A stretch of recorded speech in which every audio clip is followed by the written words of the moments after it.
What's up, YouTube people? I have my friend Elizabeth here with me. You may recognize her from the Audrey She Caught on Tape video where she had her hair petted and her face was caressed. But she survived. She endured it. She survived. She's here. I want to follow up on last week's video about how foreigners view Korea. And I read off the surveys, the Sugarless Tea surveys. And I got a lot of comments about those surveys. People wanted more videos about those types of surveys, and they also wanted more sugarless tea. I would love to do more sugarless tea videos, but when I posted the video in a particular Facebook group here, somebody commented about the defamation laws in Korea. The defamation laws have to do with, I guess, if somebody feels like you're talking bad about them, giving them a bad reputation, and they can sue you. I know that is person to person here, so if you got like Bak Che Min, we probably shouldn't use Korean names because there might be a Bak Che Min out there ready to sue. So we're just gonna say Billy Bob and Sally Joe. So if Billy Bob is talking bad about Sally Joe for being promiscuous, then Sally Joe can sue Billy Bob even though she was out there in them streets. And Billy Bob may have to pay up to 30 million won, which is approximately $26,000, or he can do up to 3 years in jail just for telling the truth and spilling the sugarless tea about Sally Joe. So as much as I appreciate you YouTube people, I ain't going to jail for none of y'all. So it's person to person. Somebody commented that it is also country to person. So if the country feels like you're giving them a bad reputation, hell, they could sue you. I did see person to person on trusty old Google, but I didn't see country to person. So until I know for sure, sugarless tea is gonna have to wait.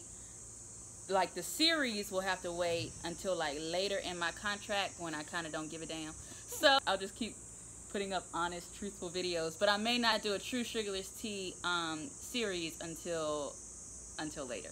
All right, we in there. Okay, my shirt wrinkly. I don't know how to use the irons here. Anywho, and I'd also like to address some people focused on the negatives that were in the video, and it wasn't meant to like kill all your hopes and dreams about coming to Korea. It was supposed to be like try to give you a whole realistic view about coming. So the reason I wanted Elizabeth to like join us today, this week, whatever, is because you've been here how long? 2.5 years. Yeah, so we're gonna round it up to 3. You agree with the positive. Yes. You also agree with some of the negative. Yes. Would you say that you regret coming to Korea at all? No. Okay, all right. So even though you have to deal with some of those negatives, why don't you regret coming here? Because it builds your character. Like now, I literally feel like I could deal with anything. It's like when I went home to visit, I felt fearless in some weird type of way. So you mean to tell me you grew up in New York? Okay, so this is like... and you come to Korea and now you feel fearless? Well, wait. In a different type of way. In a different type of way. Because, so even though, alright, New York, 5 boroughs, I've never taken, like, public transportation aside from, like, the subways in another borough. I mean, so I never taken, like, buses and stuff in other boroughs. Okay. Aside from, like, Staten Island. I wouldn't take it in Brooklyn. I mean, I'm more comfortable with the subway. But when I went home, it was just like, well, I've found my way through all types of rural third world countries. I'm sure I'll be okay. Gotcha. On the bus in Brooklyn. Gotcha. It's not that I'm not afraid to get lost anymore. Okay. That's the thing. I'm not afraid to get lost. Okay. So Elizabeth has grown in that way. Yeah. You can grow in other ways too. What are some things that you think that you accomplished here that you definitely would not have been able to accomplish back home? You have to come here knowing a bit of yourself and being grounded in that, because it's easy to feel like you don't belong and then have this kind of mental breakdown. But what if you don't know yourself and you just out here swiping on Tinder? Then what do you do? Or maybe you don't know yourself as well as you thought you did. Like, because I know for me leaving the U.S., I was like, I need to put myself in an uncomfortable situation and learn more about myself. That's why, like, some people may ask, how do you just jump and go to Korea and not have ever traveled outside of the U.S. before? Because I knew I needed to do something different. So, and when I look at you, I see like a very content, happy, single, I didn't mean to put all your business out there, but single person. So when I first met her, I may ask Elizabeth, hey Elizabeth, what are you doing this weekend? And she's like, I'm going to buy apples at the market.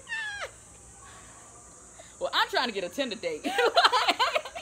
I've never seen somebody so excited about going to buy apples and picking up peaches and stuff. So I mean, I guess that just goes to show, like, you. I'm not saying just because you're excited about buying apples means that you know yourself, but there's a level of content that you have reached where you don't need to do all that extra stuff. Like, you can just find the pleasure in just like simple things. Yeah, I find the pleasure in the seclusion now. Okay. One thing that was mentioned through the positives and that I've heard from other people is the personal growth, but also the travel. So how many countries did you visit before coming to Korea? Before coming to Korea, maybe between 8 and 10. God dang! Okay, I didn't know it's that many. Well, no, it was it was mostly in the Caribbean on cruises. I don't know if that really counts. Okay, you know what I mean. I ain't never been nowhere except here. And how many countries have you been to since arriving to Korea? Like 11. Okay. All right. I feel like even if you didn't come to Korea, you still would have been to those places.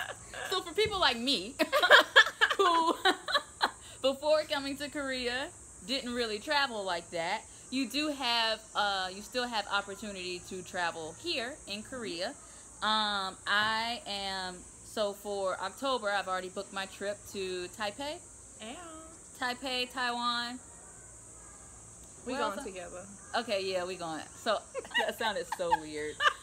Going to Japan and going to Tokyo in November. So, and also trying to plan a group trip for my friends back home that I've been really slacking on, but I'll get that done. Only is it easy to travel to other countries, but it's also very inexpensive. Like, what would you say is one of the cheapest trips that you've taken outside of Korea? I guess it depends on the type of experience you want. Like, before I even book a trip, I have set in my mind what the theme is. I don't know how to feel about that. I mean, you may want a rural experience. Oh, okay. You may want a luxurious experience. See, Elizabeth is cool with living in huts. Me, I prefer electricity and running water. So, for electricity and running water, how much do you think that would cost? Between $40 to $50 if you're splurging a day. Okay. And that includes your food for the day, like a little tour or something, maybe little souvenirs or whatever. And flights, because even flights to Japan are like less than $200. Yeah. $200. Yeah.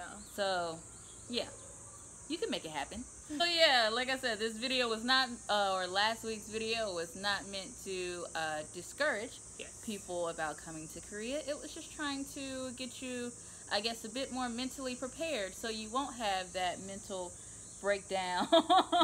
When you probably still gonna have it because they ain't got turkey. I feel like, though, and I think you and I were speaking about this, a lot of the information is out there if people really like looked for it. Where, Sway?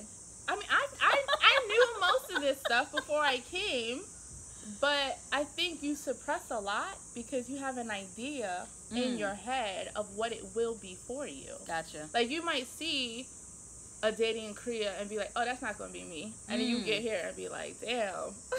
It was me. It might, you know what I mean? Yeah. So, I mean, whatever you read and take, like, take it in as a grain of salt and, like, just bury it in your mind. But don't, like, forget that you came across that information. Gotcha. Okay. Good advice from Elizabeth. So I think that kind of like smoothed over anybody whose heart was broken by the information they received last week. Thank y'all so much for tuning in to Jasmine Tea TV. Let's give a big hand clap for Elizabeth. Oh. You can clap for yourself. You gotta clap for yourself sometimes. So yeah, thank y'all for tuning in, and I will see you guys next week. Bye. Wait, Elizabeth.